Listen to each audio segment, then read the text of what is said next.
Good evening, all students. Today my topic is imperative sentence. जैसा कि हम अभी सेंटेंस के बारे में ही चल रहे हैं, आज हमारा तीसरा सेंटेंस है। यह हमारा ABC सी पे हम पहुंचे हैं। imperative सेंटेंस, तो imperative सेंटेंस किसे कहते हैं?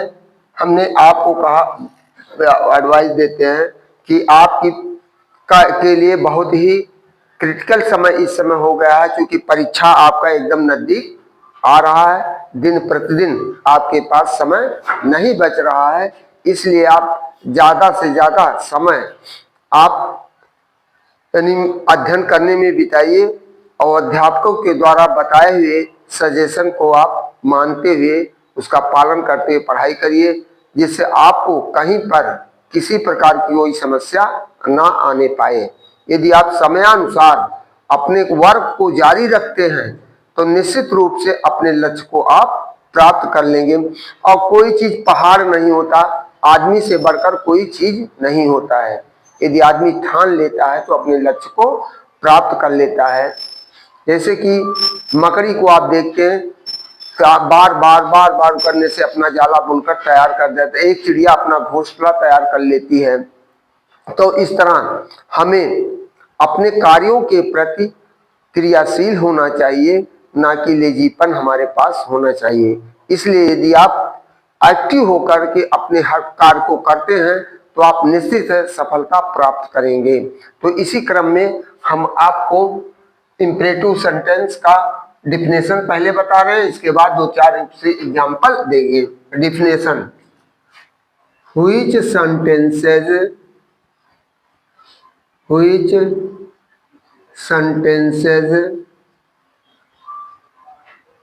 sentences denote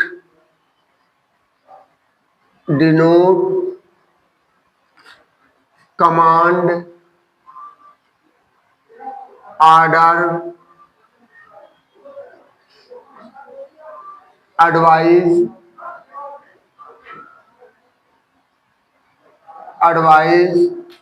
request, and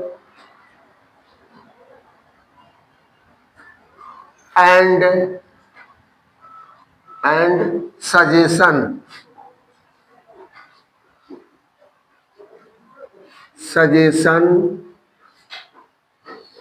etc and forbidden for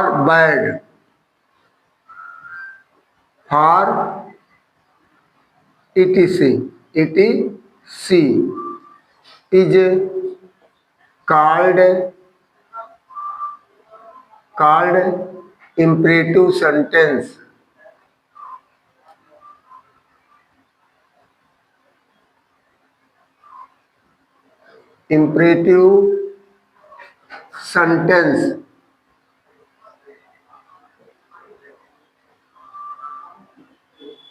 Imperative sentence as,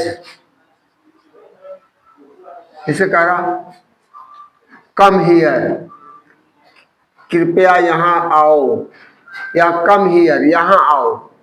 come here, यहाँ आओ। गो देयर, वहाँ जाओ। गो देयर, ये तो आपका आदेश देना। अटैक, तीसरा है अटैक अपॉन द इनमी, शत्रुओं पर आक्रमण करो। चौथा वाक्य हमारा है प्लीज हेल्प टू अस, कृपया हमारी सहायता करो। पांचवा, do not disturb me, let me 6 let me read, let me read, मुझे पढ़ने दो, मुझे पढ़ने दो। तो इस तरह आप देख रहे हैं यहाँ आदेश दिया जा रहा है, यहाँ कमांड हो रहा है, यहाँ निवेदन कर रहा है, और यहाँ डू नॉट डिस्टर्ब यहाँ मना कर रहा है, यहाँ भी आपको करा लेट मी रीड, मुझे पढ़ने दो, ये भी आपसे रिक्वेस्ट ही कर रहा है। 7th है do not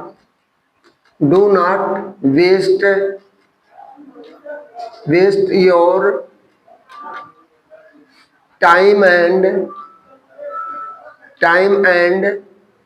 money, time and money.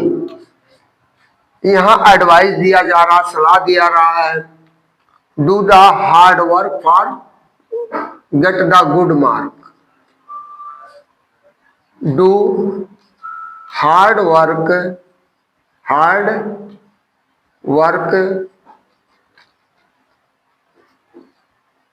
For the good result, पर अच्छे परिणाम के लिए कठिन परिश्रम करो, ये भी एडवाइस दे रहा है।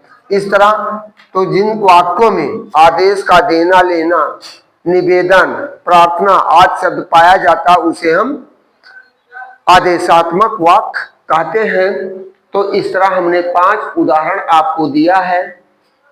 और इस तरह देखिए यह हमारी मातृभाषा तो है नहीं, फॉरेन लैंग्वेज है, तो वाइड स्प्रेड इंटरनेशनल लैंग्वेज है, इसे हमें इससे कोई डरने की आवश्यकता नहीं है।